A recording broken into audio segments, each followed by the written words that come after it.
Today, President Biden in Egypt for the United Nations Global Climate Summit known as COP27.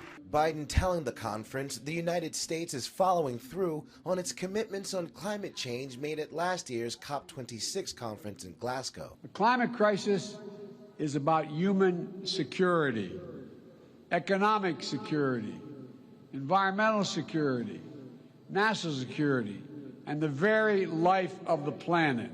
Biden touting the passage of his Inflation Reduction Act, which included close to $370 billion for climate and clean energy programs, the bipartisan infrastructure law, which also provided billions for climate initiatives, and now a new rule from the EPA targeting methane pollution from existing oil and gas wells nationwide.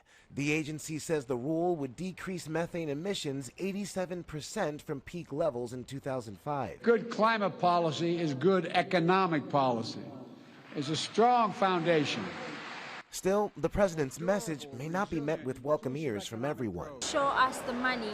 Developing nations going so far as demanding financial aid for irreversible damage caused by climate change.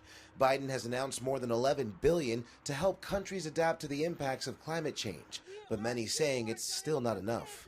Meanwhile, with the control of Congress still up in the air, President Biden's ability to contribute aid is at risk. If Republicans have the majority in the House come January, there will likely be less money to help foreign nations address climate change, not to mention new efforts to block the president's current climate agenda. Next, Biden will travel to Cambodia for a pair of conferences with Southeast Asian nations. Then it's on to Indonesia for the G20 summit, where he'll meet in person with China's President Xi Jinping. Ike Ejiochi, ABC News, Washington.